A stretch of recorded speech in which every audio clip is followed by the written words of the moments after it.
Hey, you guys, Trisha Turner here. It is Tuesday afternoon, a little after 12 o'clock Central. This is Walk Away Wealthy podcast that's been running about 3 years now. And I normally do this every Tuesday with a guest on the show.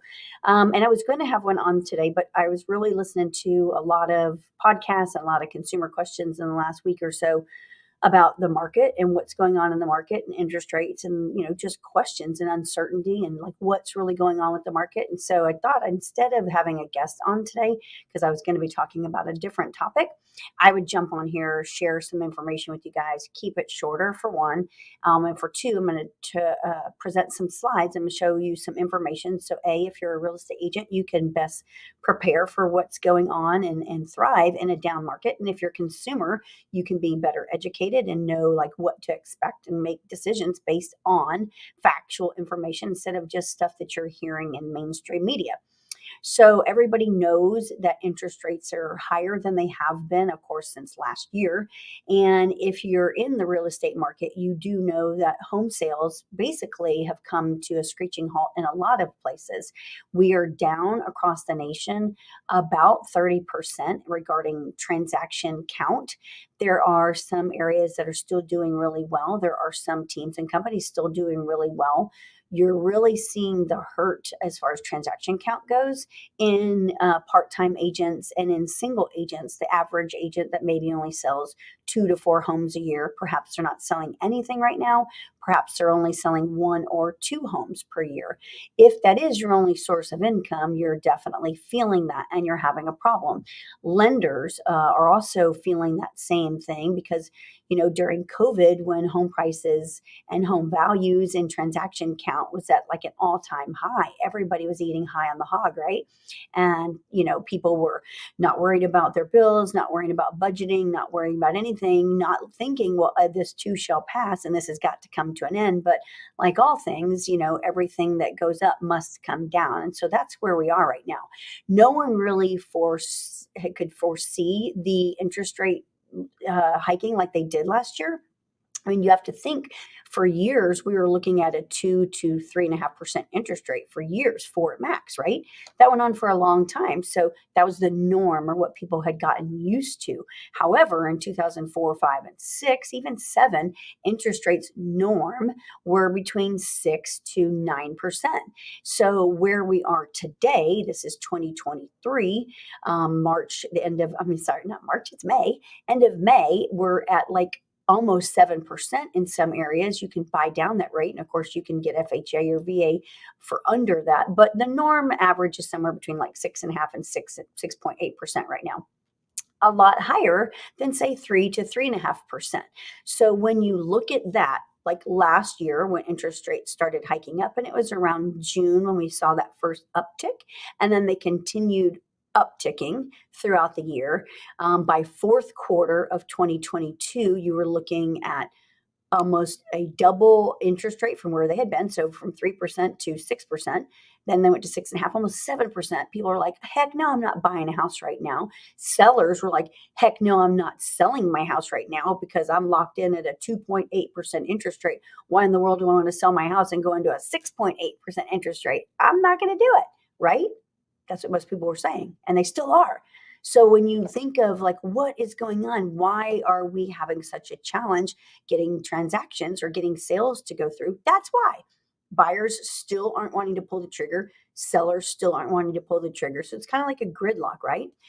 This will change. It's going to change because we can't continue on like this. The real estate industry as a whole, it funnels about 26 other industries. So when we sell a home, we're helping inspectors, we're helping insurance agents, title companies, lenders, home cleaners, landscapers, painters, carpenters, carpet people, flooring. I mean, the list goes on and on. Movers, 26 different industries are affected by home sales. And so when you look at that, those people go out and eat at restaurants. Those people go shopping. Those people go on vacations. Those people spend money. So if our agent or our transaction count is done or down, then their income is down in a lot of their industries, and then their spending is down. So it's a trickle down effect. It definitely fuels or hinders the economy when the real estate world as a whole is down. And so I want to show you guys some information. keep in mind, if you're a real estate agent, what you should, and consumers, 85% of home sales come from a life event, a marriage, a death, a job change, a baby, empty nesters. Something happens to make them need or want a different home. They either want to sell, they want to buy because of one of those factors. 85% of home sales. So when you think about that, it's like, okay, people are still dying, people are still getting divorced, people are still having babies, kids are still growing up and moving away, people are still losing their jobs, people are still getting jobs in different places and going through job transfers, people are opening businesses. So these things are still happening. What you're not seeing right now, very much of, is people that are out looking at homes for the heck of it because they feel like, maybe I want to buy a different house now. Maybe I don't like my house so much anymore. Maybe the grass is greener on the other side. They're really not thinking about that right now because there's a lot of uncertainty. I don't want to pay this high interest rate. And there's this talk about, well, are interest rates coming down? Are home values coming down? Maybe I need to just wait. Well, first of all, lots of times when you just wait, you lose opportunity. That's number one. And number two, a confused mind always says no. So when there's confusion in the mind is going to just stop and be paralyzed because it doesn't know what to do. What should you do? Before I go into these slides, I believe, and here's what my predictions are. Number one, I do believe interest rates are coming down. I believe in June. Now, keep in mind that the Feds have been wanting inflation to get to back to about 2% before they say they will let interest rates come down or they will slow up on escalating interest rates. But look what's happened to the economy. It's like things are not well right now. Banks are collapsing. People are freaking out. That's not a good state of mind ever for our economy and for our country. So I do believe that interest rates will start ticking back down. I believe we likely won't see that until maybe the end of June. But I believe where we are today, even if it's at 6.5, 6.125, whatever that is, there's still room for you to get a good interest rate. Number one, that's not a crazy high interest rate. That's a doable average interest rate when you look at as the world as a whole, and even the last 20 years in the real estate and then the mortgage side. That's not a crazy high rate, right? Number two, when you look at like what's going on in the real estate market, sellers, because there's no movement or not much movement in the market, a lot of sellers are willing to negotiate right now. A lot of builders are willing to negotiate right now, whereas they weren't during the COVID time. So if you look at a home that's maybe priced at 580,000, well, number one, is that home worth 580,000? That's your first thing you need to determine, and only an expert can tell you that. Just because it's listed at a certain price does not mean that is the actual value of that home. You got to consider the source. Number two, like once you understand what is the value of that home, like what's a good offer then? It's listed at 580. Maybe it's been on the market 140 days. That's a long time on the market. Maybe those sellers need to sell. You never know their motivation. Like I said, people sell for death, divorce, baby, something like that, job loss, job transfer. So maybe one of those things has happened to that seller. So then what kind of an offer should you make on a property like that? 580? I don't know. Could you come in and offer 550 and get it? Maybe. Could you come in and offer 560 and ask for 15,000 back towards your closing costs to help you buy down your interest rate? Probably so. Those things matter. Those things are what you can expect and see in a market that we're in right now, where homes are really not coming off the market. Not as much. There's certain pockets, yes, where we're still seeing multiple offers. Yes. Are we getting over list price offers? Yes. Yes. Those things are happening.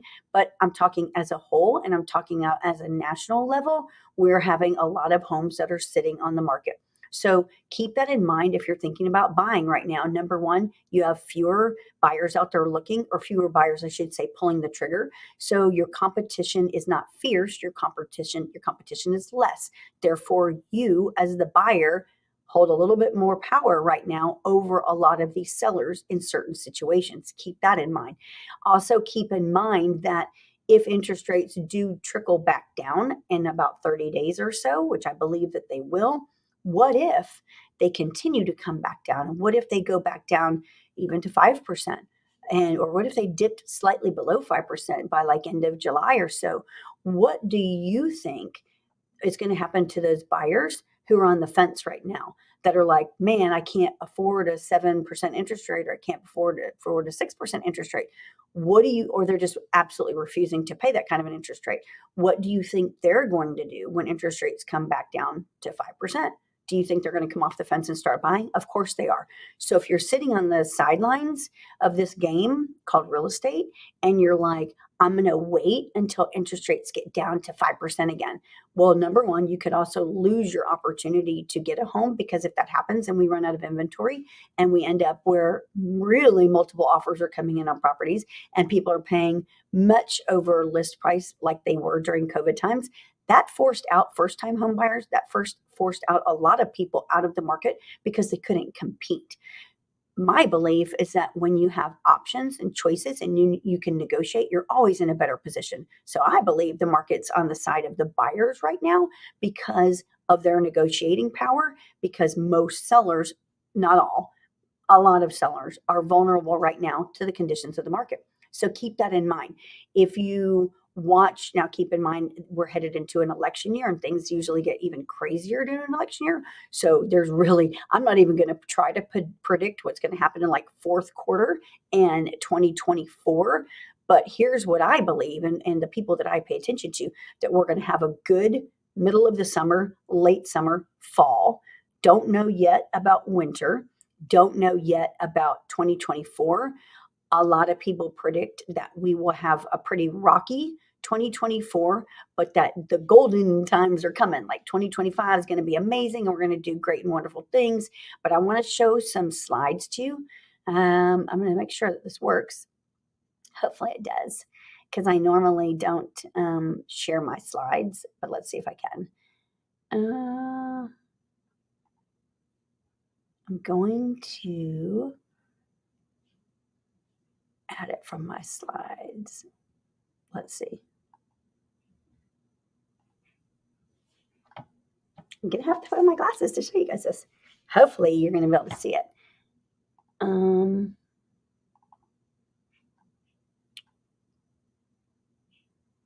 My recent ones. 2 seconds while I try to show you all this stuff.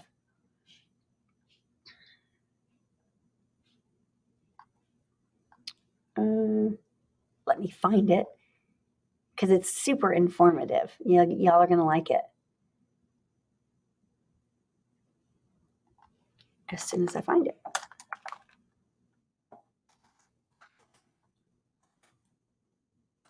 Saved it to my computer, but then I don't remember what I saved it as. So sit tight.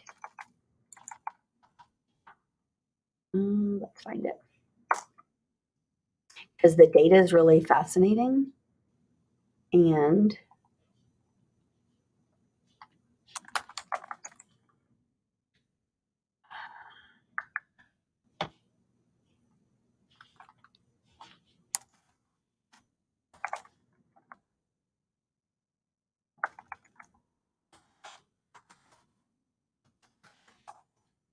me. Oh my gosh, I gotta find this file. Hold on. I got it.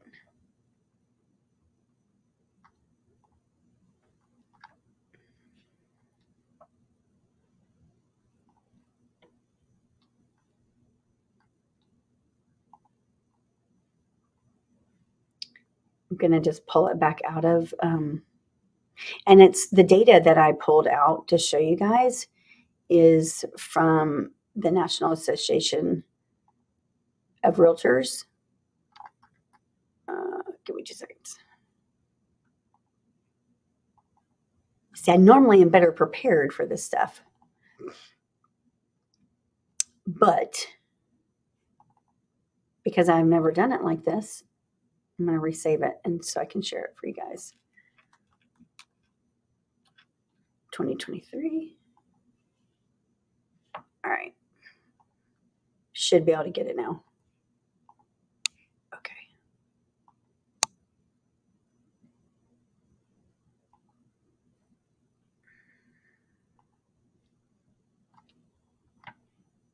Because you're going to like this data.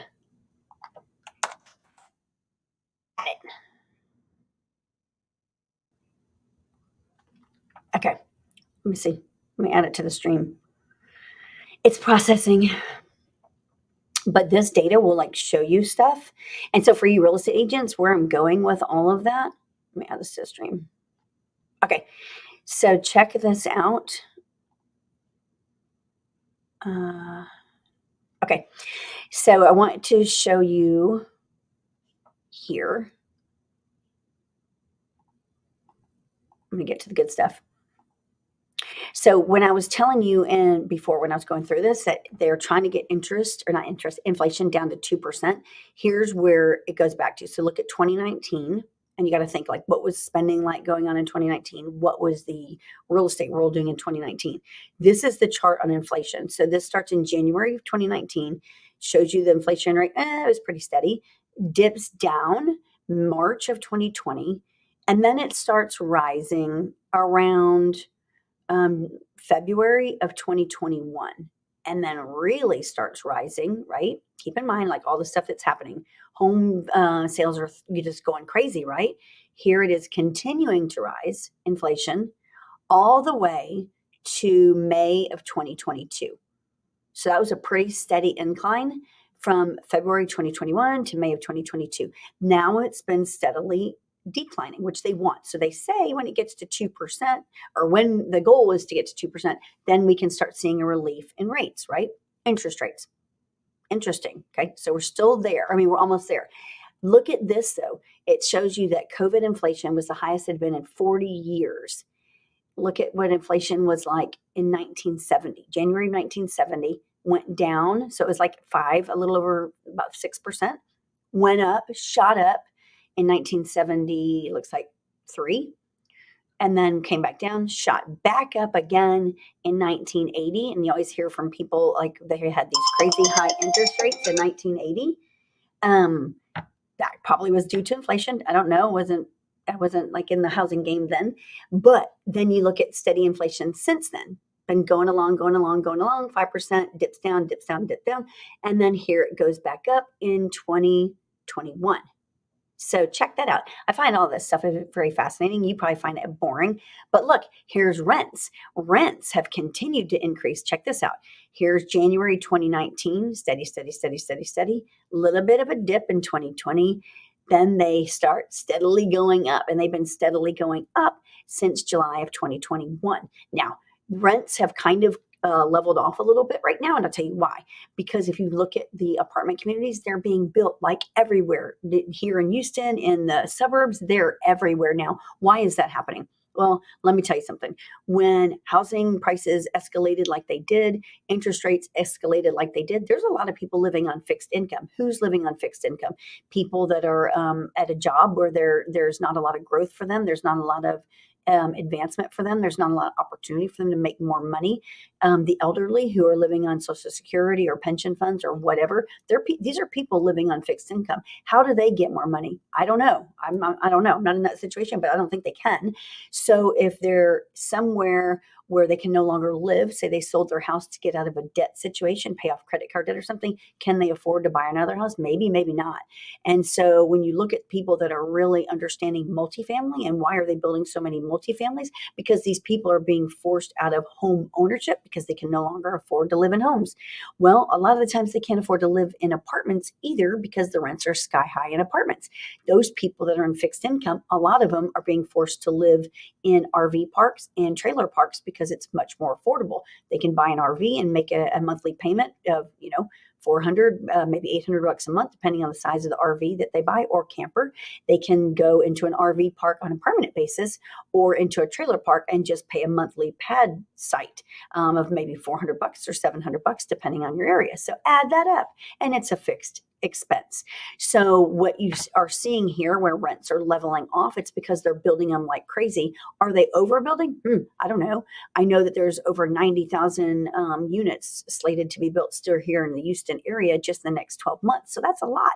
But they're doing that because clearly they think that they'll be filling those up, and clearly they are filling those up. So you got to wonder why. Look at the next slide. Apartment construction is on a 40-year high. Look, when you look at the year 2000, look at the graphs. Then in 2009, There's like a really low turnout of apartment construction. Of course, that was when the mortgage industry crashed. So you have 9, 10, and 11. Then it started increasing again. Another little dip there where we had that little bit of a dip in our economy in 2015, 16. Things kind of were just steady, but then they've been steadily increasing since 2020, right? Check this stuff out. Isn't this fascinating? I want to show you a couple more slides. We don't need to talk about banks and why they crashed, and we don't need to talk about the debt because that's really a scary thing. But here are home sales, and this is really what I want you guys to understand in the real estate world. So this number on the left-hand side are home sales, and this is existing home sales. So this is January of 2017. You're going to see roughly between 5.5 million to 6 million home sales per year. And then you can look at this number, follow this number steadily. Pretty steady numbers there. A little bit of a dip in 2018. They started coming down. We did have a lot flatter times there in 2018. 2019, they picked back up a little bit, but pretty much they just kind of remained constant. There's like ups and downs, a little bit of ups and downs. But then you look at 2020. What was this in March of 2020? COVID, right? So home sales plummeted. Because remember, we had a lot of the world that was completely shut down. Here in Texas, we had essentials, and we were deemed essentials. So we were able to pick back up after like a 6-week period. So home sales skyrocketed. So once we kicked back in and were able to function again, look, it was like a straight down drop, and then boom, their home sales go. So they went up to 6 million. 6.5 million. Look at that. That's like an all-time high. That's when people were living high on the hog. So this is October 2020 to like January 2021, right? And then we had a little bit of a dip, and then we go along steady for a little bit. That dip went down to 6 million. So if you think from, say, July of 2020 all the way to January of 2022, look at that graph. You're looking at home sales averaging between 6 million and 6.5 million per year, right? And then look at what's happened since. They've just gone down, down, down, down, down. And now here we are, January 2023 at 4 million. There was a little bit of a spike, not much. It went up to 4.5 million, but look, it's coming back down because we're back at a freeze. We're at a gridlock, like I said at the beginning of this video. What does that mean if you're in the real estate world? There's 1.6 million real estate agents in the world right now. Back in 2017, when there were only about 5.7 homes being sold, and it averaged between like 5.5 to 6 million homes being sold, there were only 1 million real estate agents licensed. So add that up in a number of transactions per agent. That's a doable number. When you're here, when our home sales, now that we thought was the norm, like 6 million sales per year, which isn't the norm, but that's the number we're basing everything on. Now we're down to home sales are at 4 million to 4.5 million. That's a huge decline in transaction count, right? And even if you go back to what the norm was for several years prior to COVID, the average was between 5 and 5.5 million. So can you see the problem there? We're at least 1 million homes less, 1 million homes sold, or 1 million less homes sold per year right now than we had been. And we've got more licensed real estate agents. So that is a problem. And when you look at the economy, like why are we suffering? When, like I said, when home sales are fueling 26 other industries, and you see now that we're 2 million home sales short of where we were during COVID times, that can explain to you why spending is down, why people are suffering in the real estate world, and yes, transaction count is down. So I hope this helped you understand a little bit more of why we can expect the things that are going on right now. What do we need to turn this around? We need homes to get on the market. We need the interest rate to come back down where more people can buy. And I believe that they will. I believe there's light at the end of this tunnel. I believe that we're going to have a great rest of this year. And I know here in our company, we are doing great things. We're not worried. We have multiple streams of income for our agents. And that's what you have to do to get through harder times. So for you guys out there in the real estate world, if you're looking like, how can you get transactions? How do you get sales? Let me tell you how. If I just told you that 85% of transactions come from a life change, whether it be death, divorce, babies, job transfers, then what should you be focusing on? Well, you should be focusing on talking to people. Look at your demographics. Look for people, the older people who are selling. People maybe 80 years or older who maybe don't want to live in that 4,000 square foot home by themselves anymore because their spouse has passed away, or maybe they're no longer able to live by themselves. Maybe they're thinking about selling right now. Maybe their home is paid off. Do you know that the assisted livings, homes and communities, they're booming right now. They are building them like crazy and all on a national level, not just in Texas and not just in Houston, but on a national level. So why are they doing that? They're doing that obviously because they're filling them. Well, who are they filling them with? Well, elderly people, right? So a lot of these elderly people live in homes that are paid off or they have a crap ton of equity in them. They're selling their homes because they no longer can live by themselves, and they're going into these assisted living facilities, and that's how they pay for them, by the sale of their home. So if you know that, then maybe you should be looking for people in their 80s or 75 plus that are thinking about selling. Maybe you need to look at your demographics. Maybe when you're looking for leads or something in that manner, you should be filtering things by demographics instead of geographics.